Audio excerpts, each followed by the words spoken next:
আসসালামু আলাইকুম, কেমন আছেন সবাই? আশা করি আলহামদুলিল্লাহ ভালো আছেন। আলহামদুলিল্লাহ আমিও ভালো আছি। তো আজকের ঘরোয়া খাওয়া দাওয়ায় আপনাদের সবাইকে স্বাগত। তো আজকে চলে এসেছি দারুণ দারুণ দুর্দান্ত মজাদার খাবার নিয়ে। তো খুব সামান্য খাবার হলো এটা, কিন্তু আমার কাছে খুব দুর্দান্ত। আর এটা হচ্ছে কচু শাক। কচু শাক ইলিশ মাছের মাথা এবং লেজ দিয়ে রান্না করা হয়েছে। আর এখানে আছে ডিমের পাতলা ঝোল। তো লেটস স্টার্ট। অবশ্যই আপনি ভিডিওটি ভালো লাগে লাইক কমেন্ট শেয়ার করবেন, প্লিজ সাবস্ক্রাইব করে দিবেন। আশা করি সবার প্রথম থেকে শেষ অবধি দেখলে ভালো লাগবে। তো আমি এখন খাবার শুরু করব। আর এটা কিন্তু আম্মু রান্না করছে, আর ওইটা আমি রান্না করছি। তো খুবই মজাদার। কচু শাক কার কার পছন্দ অবশ্যই কমেন্টস করে জানাবে। আমার ছেলে এত রাত হয়ে গেছে তাও ঘুমায়নি, কথা বলছে।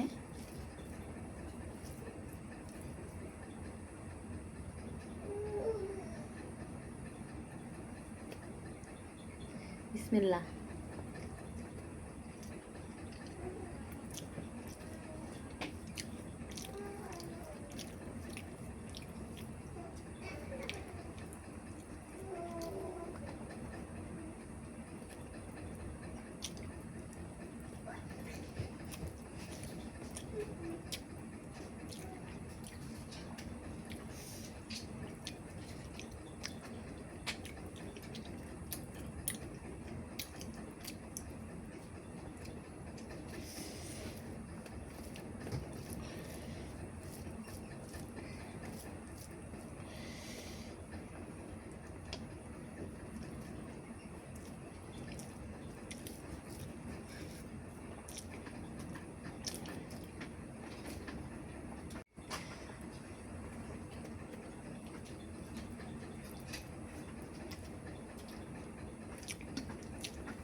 অনেক কাটাই ছিল, জাস্ট রান্না করার সময় যেগুলো বেশি অতিরিক্ত ছিল সেগুলো কিন্তু আম্মু ফেলে দিছে, যাতে আমরা খাবার সময় কোনো সমস্যা না হয়।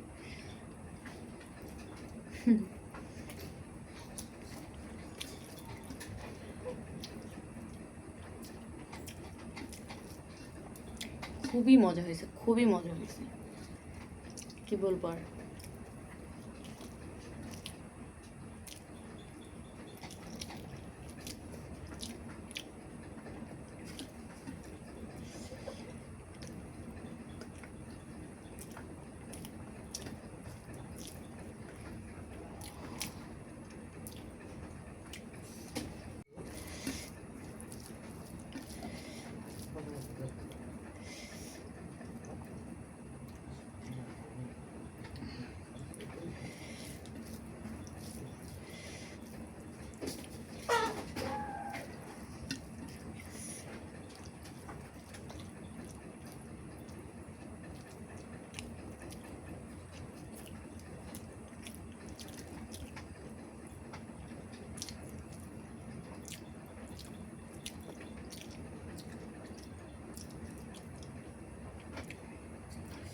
এত ভালো কচু,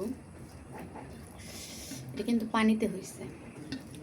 যেখানে কচুটা সেখানে বৃষ্টির পানি জমছে, কিন্তু এত মজা এই কচুগুলা একটুও গলায় ধরে না, একটুও না। এখানকার লতিটাও সেই মজা। কচু যেহেতু হয়েছে, লতিও অনেক হয়েছে। আরেকদিন আপনাদের সামনে লতি নিয়ে চলে আসবো।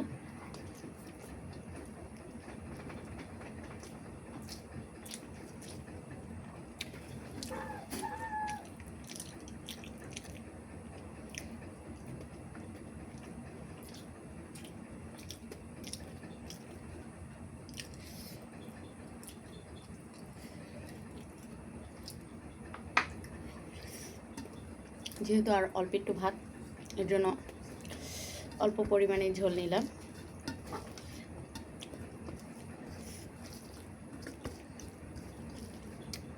কি বলবো, আমার ওটার স্বাদ যেভাবে লেগে আছে মুখে, এই মনে হচ্ছে না ডিমটা আর ভালো লাগবে। তবে ডিমটাও কিন্তু দুর্দান্ত।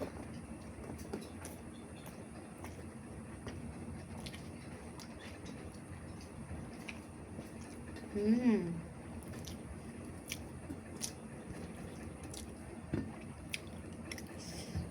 ডিমটা এত পরিমাণ আমি মানে ঝাল দিছি, কিন্তু আমার মুখে না কেন যেন ঝাল লাগে না,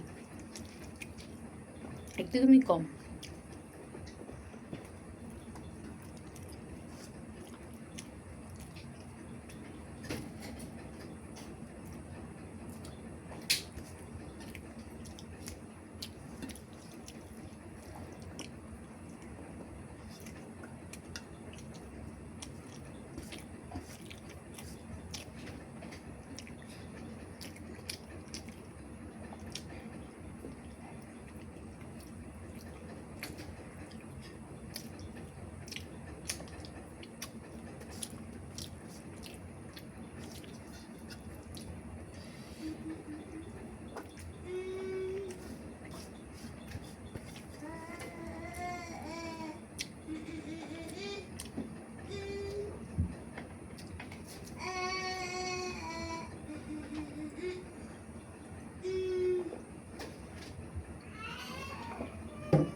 আসলে ভাত খাওয়ার পরে কিন্তু পানিটা খেতে হয়, যে কোনো খাবার খাওয়ার পরে পানিটা না খেলে গ্যাস্ট্রিকের সমস্যা হয় না।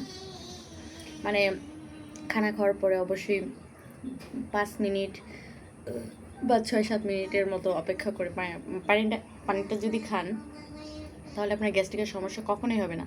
এতে নবীর সুন্নত পালন হবে।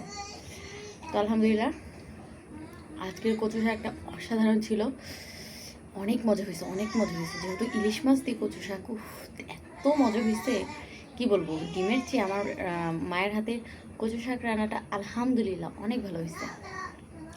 তো অবশ্যই যাদের যাদের কচু শাক পছন্দ, তারা লাইক কমেন্ট শেয়ার করবেন, প্লিজ সাবস্ক্রাইব করে দেবেন, আর অবশ্যই কমেন্টস করে জানাবেন যে কেমন হয়েছে। তো আশা করি সবাই ভালো থাকবেন, সুস্থ থাকবেন। আজকের মতো বিদায় নেব। সবাই ভালো থাকবেন, সুস্থ থাকবেন। আল্লাহ হাফিজ।